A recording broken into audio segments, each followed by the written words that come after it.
बिस्मिल्लाहिर्रहमानिर्रहीम। प्रोग्राम ज़ंजीर दिल के साथ मैं हूं शादाब रियाज़ और मेरे साथ मौजूद हैं बैरिस्टर अहमद पंसोता साहब। आज हम सबसे पहले जो डिस्कस करेंगे इंतहाई दिलचस्प केस है जो लाहौर हाई कोर्ट में आया और chief justice Lahore high court justice Qasim Khan साहब ने इसकी समाअत की है। तोशा खाना के जो सरकारी तहाइफ हैं इनकी फ़रोख्त के लिए, इनकी नीलामी के लिए जो है एक नोटिफिकेशन जारी किया गया था और इसमें जो पटिशन दायर की गई थी उसके मुताबिक जो सरकारी मुलाजमीन है, जो सरकारी अफसरान हैं, उनको ही सिर्फ ये लेटर जारी किए गए थे जिसके अंदर कहा गया था कि भाई आप इस नीलामी में हिस्सा ले सकते हैं। अच्छा, चीफ जस्टिस ने इसमें समाअत के दौरान काफ़ी ज़्यादा नाराज़गी का इजहार भी कहा, बल्कि वो एक उन्होंने वो जो पंजाबी की मिसाल है ना वो भी उन्होंने दी कि ना वनडे रेहड़ियाँ थे मुड़ मुड़ अपने यानों के यार ये आपस में ही आप करते जाएंगे। नोटिफिकेशन उन्होंने सस्पेंड कर दिया। अब इसके अंदर जो सरकारी तहाइफ पंसोता साहब मिलते थे, जो हमारे जो पॉलिटिशियंस या जो लोग दीगर बाहर जाते हैं और उनको वहाँ पर सरकारी सतह पर तहाइफ मिलते हैं, उनकी नीलामी का ये इशू था और जो है अदालत ने इसको जो है नोटिफिकेशन सस्पेंड कर दिया और 23 नवंबर को जो है वो इसकी जो नीलामी की जा रही थी, जिसके बारे में ये कहा जा रहा है कि खुफिया नीलामी की जानी थी, उसको रोक दिया है। और इस हवाले से उन्होंने advocate general Punjab, attorney general Punjab से तहरीरी जवाब तलब कर लिया है। जी बैरिस्टर साहब। सर, ये बिल्कुल आपकी बात दुरुस्त है कि चीफ़ जस्टिस लाहौर, जिस तरह हमने इनका पिछले प्रोग्राम में भी जिक्र किया था कि चीफ़ जस्टिस लाहौर साहब जो हैं बड़ा एक्सेप्शनल फ्रंट फुट पर जाके चीज़ें खेल रहे हैं। This is one of those cases. देखें, प्रोक्योरमेंट के लॉज जो हैं वो बड़े सिंपल हैं। हमारी एक पेपरा रूल्स पंजाब में भी हैं, पेपरा रूल्स हमारे फेडरल जो है वो भी इस वक्त एग्जिस्ट करते हैं, वो 2014 के हैं, पंजाब में भी एग्जिस्ट करते हैं। अब प्रॉब्लम ये आ रहा है कि जब आप एक चीज़ जो कि गिफ्ट जब स्टेट का बन जाता है तो that means it's state property.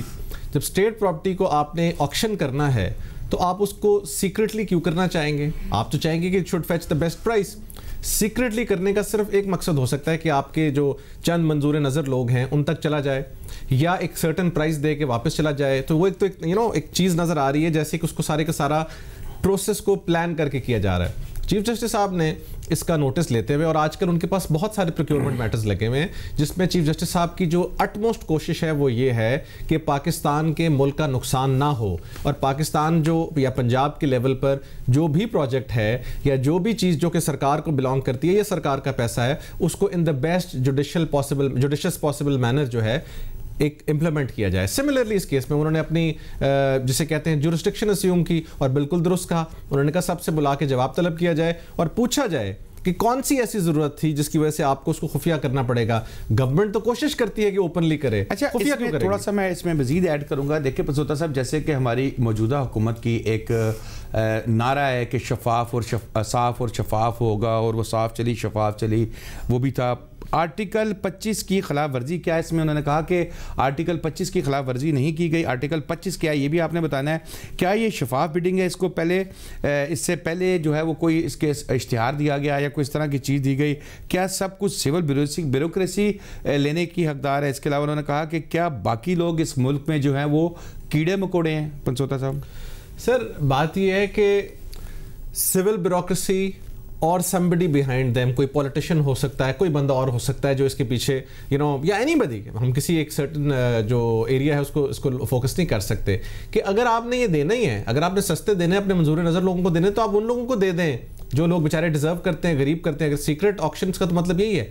देखिए, ऑक्शन का जो लॉ है, जो ऑक्शन के सब्जेक्ट पर जितनी जूरिस्प्रूडेंस है वो ये होती है कि to fetch the best price, specially जब गवर्नमेंट की अपनी चीज़ें इन्वॉल्व हों, you fetch the best price.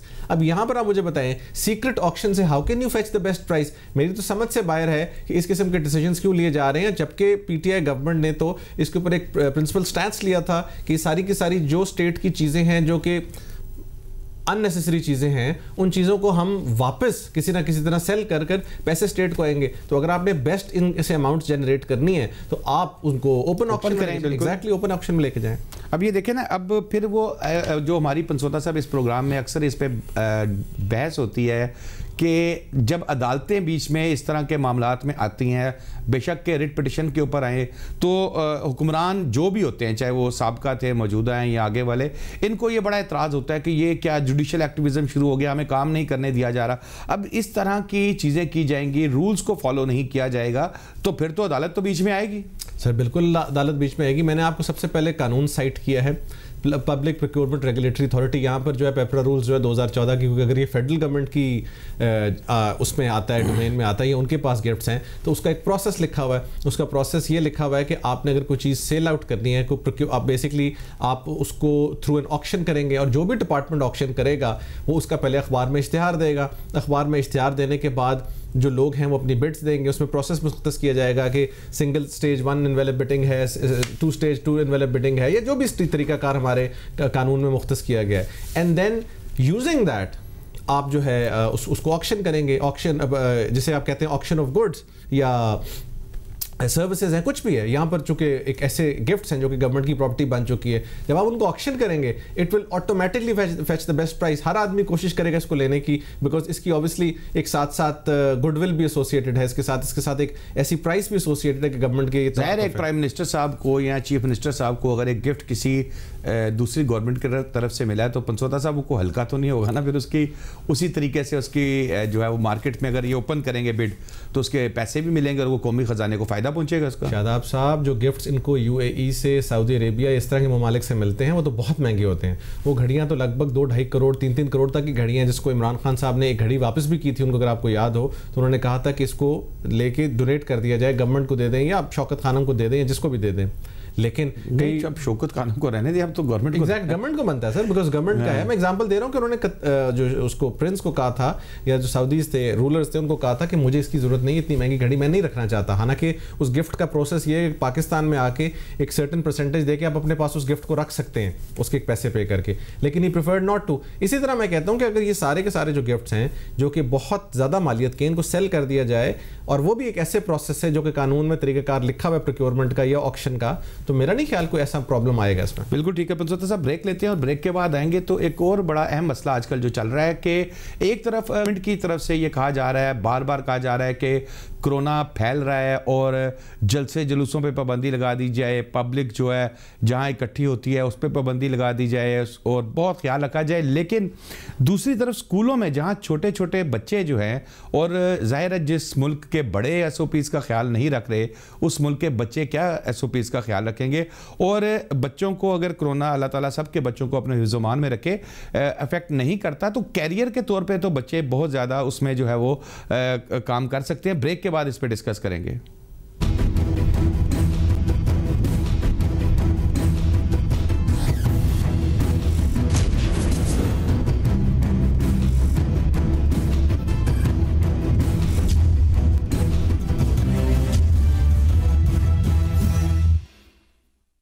Welcome back नाज़रीन, अब हम बात करेंगे स्कूलों की बंदिश के हवाले से। जैसा कि मैंने पहले बताया कि एक तरफ तो हुकूमत का मौक़िफ़ ये है कि बहुत ज़्यादा कोरोना फैल रहा है और इसको रोकना है, इसके लिए SOPs बनाए जा रहे हैं, SOPs पे फॉलो किया करें। स्कूल के बच्चों की जहाँ तक हम बात करें, नन्हे बच्चे हैं, सब के लिए सबसे ज़्यादा इंपॉर्टेंट बच्चे हैं। और बच्चों की हम बात कर रहे थे पंसोता साहब कि बच्चे एक कैरियर के तौर पर, मतलब घर में दादा दादी भी हैं, नाना नानी हैं, कोई बुजुर्ग है, बच्चे जाते हैं स्कूल से उठा के कोरोना घर ले जाते हैं और फिर खुदा न खास्ता कोई ऐसा हादसा होता है। अभी तक की सिचुएशन ये है कि हमारे जो वज़राए तालीम जितने भी हैं, सूबाई और फिर वफाकी, ये बैठते हैं और कहते हैं कि नहीं नहीं जलसे जुलूस पे पाबंदी बहुत ज़रूरी है, लेकिन ये जो बच्चों के स्कूल है ना ये भी नहीं। अच्छा, इस पर फिर एक ट्वीट भी सामने आया था, हुकूमती इत्तेहादी है उनका, कि क्या हुकूमत जो है इस हवाले से जो स्कूल माफिया है इसके प्रेशर में आ रही है। जैसे इससे पहले, ये मैं कह रहा हूँ, इत्तेहादी नहीं कह रहे, इससे पहले पेट्रोल माफिया के उसमें आ गई, फिर उसके अलावा डॉक्टर्स, ये वो सारी चीज़ें इसमें आके बच्चों की जो जान है उसके साथ उसको ख़तरे में डाल रहा है। घर वालों की जो जानें हैं उनको ख़तरे में डाला जा रहा है, लेकिन स्कूलों की छुट्टियों की अभी तक कोई बात नहीं की जा रही है। शादाब साहब, ये बड़ा ट्रिकी सा क्वेश्चन है, इसकी बिल्कुल आपकी बात सही है। जो मोस्ट इंपॉर्टेंट चीज़ है वो तो ये है कि बच्चों की हेल्थ और बच्चों की सेफ्टी, लेकिन साथ साथ विज़िट इसको बैलेंस भी करना था कि बच्चे जो हैं वो स्कूलों में जाने से महरूम हो रहे हैं। बच्चों को वहाँ पर जो बेसिक तालीम है, specially 2nd, 3rd, 4th, 5th के बच्चे, जिनकी जिसे कहते हैं सही प्राइमरी एजुकेशन है, जिसके अंदर उन्होंने बहुत कुछ सीखना होता है, उनकी फाउंडेशन बननी होती है, उनकी बेसिक्स बननी होती हैं, वो नहीं जा पा रहे। मैं खुद आई वन द इफेक्टिव, मैं फादर हूँ, मेरा बेटा ऑलमोस्ट लास्ट 5-6 महीने स्कूल नहीं गया। अभी फीस तो पूरी दे रहे हैं, एग्जाम्पल दे रहा हूँ। जी बिल्कुल, फीस में भी उन्होंने रिडक्शन इस तरह की थी कि वो मंथली के हिसाब से और थोड़ा आई थिंक कमी भी की गई थी, लेकिन सवाल ये नहीं है, सवाल ये है कि आपने इन दोनों चीज़ों को बैलेंस करना है। ये वही सवाल है कि इंडस्ट्रीज या इन सब चीज़ों को बंद किया जाए या खोला जाए। लेकिन अगर वेव इस हद तक एक्सीड कर गई, और हमारे यहाँ सुनने में भी यही आया है कि गालिबन 24 से अनाउंसमेंट हो रही है छुट्टियों की, अगर तो वो हो रही है तो एक प्लॉजिबल स्टेप है और वो एक अच्छा आइडिया है कि विंटर वेकेशंस को लंबा कर दिया जाए और आगे समर वेकेशंस में से वो टाइम काट लिया जाए। मैं चाहता हूं कि किसी तरह एक ऐसा नतीजा निकले कि बच्चों की स्कूलिंग भी इफेक्ट ना हो and at the same time बच्चों को छुट्टियां जो हैं वो अगर एडजस्ट हो जाए, उनका टाइम ज़ाया ना हो। देखें शादाब साहब, घरों में वो तालीम, वो तरबियत नहीं दी जा सकती ऑनलाइन, और अब ऑनलाइन जो है वो तो चूंकि सब बच्चों ने पढ़ के देखे, इतने छोटे बच्चे को तो ऑनलाइन बैठाना भी बड़ा मुश्किल है। और मेरा बेटा मोबाइल इधर रख के तो साथ ऑनलाइन क्लास ले रहा है। मैं खुद ये है कि मैं ट्रैवल कर रहा हूँ, गाड़ी में कोई बच्चे बैठे पढ़ रहे हैं, कुछ कर रहे हैं, तो वो एक तालीम का जो निज़ाम है, जो एक प्रोसेस है जिससे आप पढ़ते होते हैं, वो सारे का सारा चेंज हो गया। और अगर बच्चे, जिस तरह मैं एग्जाम्पल फिर देता हूँ कि लेट से माय सन, अगर 2-3 साल इस तरह खुदा ना खास्ता उसको ना जाना पड़े या कुछ हो जाए, तो एक बेसिक्स ही आपकी वो नहीं होती। आप खुद स्कूल गए, मैं भी स्कूल गया हूँ, जो फाउंडेशन, ग्रामर, आपकी उर्दू, राइटिंग, हर चीज जो है ये सब इन्हीं स्टेजेस पर पक्की हो जाती हैं। एक सीनियर बच्चा, एक स्टूडेंट या एक ओ लेवल्स, ए लेवल्स का बच्चा तो शायद अफोर्ड कर सकता है to segregate himself and to stay away from school, लेकिन इस स्टेज पर मैं समझता हूँ बड़ा जरूरी है। और एट द सेम टाइम उनके लिए सोशल डिस्टेंसिंग भी बड़ी मुश्किल है, क्योंकि सुबह सुबह छोटे छोटे बच्चे होते हैं, उनको आप मास्क भी पहनाते हैं, वो फिर पर्सनल कांटेक्ट में आते हैं। हालांकि कुछ स्कूल्स नहीं, मेजॉरिटी ऑफ द स्कूल्स ने ऑल्टरनेट डेज किए हुए, एक दिन एक बच्चे साइड की जाते हैं, दूसरी साइड जाती है, लेकिन फिर I will come back to the same point. It has to be a balance between the two, and at this point in time, government, हमारे मिनिस्टर मुराद रास, मैं आपको I have to say this कि उस आदमी ने इस एरिया में बहुत अच्छा काम किया और बहुत सारे देखिए उसको क्या फायदा है बच्चों को स्कूलों में भिजवा के, उसके लिए तो इजीएस्ट स्टेप ये है कि वो स्कूल्स बंद करें। लेकिन वो जो माफिया वाली जो बात की है हुकूमती इत्तेहादी ने, उसके वाले से माफिया भी शायद आपकी बात दुरुस्त है, एक एंगल उनको देखने का ये है, बट वो एक प्राइवेट स्कूल ओनर्स हैं, मेरे लिए तो बड़े काबिल एहतराम है सबके लिए, बिकॉज वो एजुकेशन डिसेमिनेट कर रहे हैं। उनका भी इंटरेस्ट क्या है जी कि उनका ऑफ कोर्स बिजनेस चले, स्कूल चले। अगर खुदा ना खास्ता एक स्कूल बंद होता है, प्राइवेट स्कूल, तो उसमें नुकसान उनसे ज्यादा हमारा है। हमारा नुकसान ये कि जिनके बच्चे पढ़ रहे हैं वो तालीम के राइट से महरूम हो जाएंगे, हमारा कॉन्स्टिट्यूशन में जो गारंटीड राइट है उससे महरूम हो जाएंगे। वो तो चलो स्कूल वाला बेच के कुछ और काम कर लेगा, लेकिन तो ये सब का बैलेंस है। देखें, जिसको हमारे प्राइम मिनिस्टर साहब, हमारे चीफ मिनिस्टर साहब, हमारे वुज़रा खुद बार बार आके कह रहे हैं कि कोरोना इस दफ़ा बहुत ख़तरनाक है और बहुत ज़्यादा इस दफ़ा जो वेव है बहुत ख़तरनाक वेव आ रही है, तो सर फिर मतलब इस पे वहाँ पर क्या वेव नहीं जा रही, वो कैरियर या बच्चों को कोई नुकसान नहीं हो सकता? मेरा तो पॉइंट ये है सर, बिल्कुल हो सकता है और चांसेस भी बहुत हैं, और अल्लाह ताला सब के बच्चों को अपने हिफ्ज़ अमान में रखे। बड़ा सीरियस इशू है, बट वही बात मैं बार बार कर रहा हूँ कि इस वक्त समझ नहीं आ रही कि how do you strike that balance at this point in time. आज से हफ्ते 2 हफ्ते बाद तक सिचुएशन थोड़ी सी मकदूश है, थोड़ा सा काम खराब है, लेकिन मैं चाहता हूं कि कोई ऐसा तरीका निकाला जाए कि बच्चे इफेक्ट भी ना हो, उनका कोई सिस्टम भी ऐसा रहे कि एजुकेशन से मुंसलिक रहें। दूर रखना बहुत बहुत नुकसान होगा, एक पूरी की पूरी जनरेशन इफेक्ट होगी उससे। सो मैं समझता हूं कि गवर्नमेंट के decisions atleast with respect to how the schools will function. Minister Punjab के जो है वो बहुत अच्छा काम कर रहे हैं, मुराद राज साहब, शफकत महमूद साहब भी बेचारे अपनी पूरी कोशिश कर रहे हैं, तमाम वुज़रा। अच्छा, वो अच्छा काम कर रहे हैं, वो कोशिश कर रहे हैं। नहीं, मैं देखें, मैं तो जिसको क्लोजली मॉनिटर किया देखा, नहीं, बिल्कुल मुराद राज साहब एक्टिव हैं, स्कूलों में छापे मारने का मामला हो या जो भी हो। शादाब साहब, किसी मिनिस्टर को उसकी इस इंटेंशन पे जज करना कि शायद वो स्कूल बंद करना चाहता है, बड़ी ज्यादती होगी। कोई बंदा स्कूल बंद नहीं करना चाहता, कोई और कमर्शियल एंटरप्राइज हो तो बात समझी जा सकती है। देखें, स्कूल खोलने में उनको ज्यादा नुकसान है क्योंकि किसी एक बच्चे को हो गया तो एक रौला डल जाएगा, लेकिन वो फिर भी कर रहे हैं। He is visiting every school, पहले स्कूल पर वो जाके वो शो कॉज देते हैं और दूसरे पे बंद कर देते हैं। This is the maximum they can do and I hope कि इस दफा भी जो वेव है we can pass through it और बड़े आराम से हमारे मामला सीधे। बिल्कुल नाज़रीन, ब्रेक का वक्त है, ब्रेक के बाद आएंगे तो डिस्कस करेंगे। जस्टिस अतर मिनल्ला साहब ने एक जजमेंट दी है जिसमें साबिक वज़ीर आज़म मोहम्मद नवाज शरीफ साहब की तकरीर पर पाबंदी के हवाले से कुछ लोगों ने इस्लामाबाद हाई कोर्ट से रुजू किया था। ये क्या हुआ, ये पंसोता साहब से डिटेल लेंगे ब्रेक के बाद। वेलकम बैक नाज़रीन। पंसोता साहब, साबिक वज़ीर आज़म नवाज शरीफ साहब की जो पटिशन थी, जो उनकी तकरीर बंदी है, उसको ख़त्म करने के लिए एक दरख्वास्त दायर की गई थी इस्लामाबाद हाई कोर्ट में, उसकी क्या डिटेल्स हैं? सर, ये पिटिशन जो है बेसिकली अभी पेंडिंग है। इसमें कल की डेट में इसमें बेसिकली बड़ी तफसीली एक बहस हुई थी और बहस जो है वो मेनली रिवॉल्व इस चीज़ पे कर रही थी कि पेमरा का एक नोटिफिकेशन था जिसके तहत ये कहा गया कि मियां मोहम्मद नवाज शरीफ साहब एक कन्विक्टेड पर्सन हैं और साथ साथ एक प्रोक्लेम डिफेंडर भी हैं, देयरफॉर उनको इजाज़त नहीं देनी चाहिए कि वो टीवी पर आएँ, और तमाम टीवी चैनल्स को रोका गया उनकी कवरेज के लिए, जलसे की, जुलूस या कोई भी वो स्टेटमेंट देते हैं। इस चीज़ को चैलेंज किया गया by a lot of journalist, बड़े रिस्पेक्टेड जर्नलिस्ट हैं हमारे, उन सब ने चैलेंज किया, नजम सेठी साहब, मंसूर साहब और बहुत सारे बेशतर और लीडिंग एंकर्स और जर्नलिस्ट ने उसको चैलेंज किया। अतर मनीला साहब ने वहाँ जाके जो बात की, उन्होंने ये कहा कि इस जजमेंट को अगर मैं फ़र्ज़ करें बेसिस बनाता हूं, तो पहली तो बात यह कि इस नोटिफिकेशन को आप चैलेंज तो कर रहे हैं, फ्रीडम ऑफ एक्सप्रेशन के टच स्टोन पे हर चीज़ कर रहे हैं, बट ये एक पॉलिसी मैटर है, ये एक गवर्नमेंट ने डिसीजन लिया है based on a judgment of this court and then a judgment of the Sindh High Court, judgment of the Honorable Supreme Court, उसकी बेसिस पर उन्होंने डिसीजन लिया है। How can I interfere in that? और अगर मैं इंटरफेयर करूंगा तो वो पॉलिसी मैटर्स में इंटरफेरेंस करने की बात होगी। और अतर मनीला साहब की वंस अगेन तारीफ करनी बनती है, क्योंकि उन्होंने हमेशा ये स्टैंड अपना प्रिंसिपल रखा है कि पॉलिसी मैटर्स के अंदर वो कभी भी इंटरफेयर नहीं करते, majority of the times he does not interfere in the policy matters. और दूसरा उन्होंने कहा कि ये जो नोटिफिकेशन है पेमरा का, इसके अंदर बेसिकली कोई ऐसी बात नहीं लिखी हुई जो एटलीस्ट बज़ाहिर बादी नजर आती है। और अगर ये फर्ज करें इलीगल भी हो, तो आप चाहते हैं कि इस मुल्क में इश्तहारी या प्रोक्लेम डिफेंडर्स या कॉन्विक्ट्स जो है उनको इजाजत दी जाए कि वो टीवी पर खिताब करें, ये आपके ख्याल में मुनासिब बात होगी?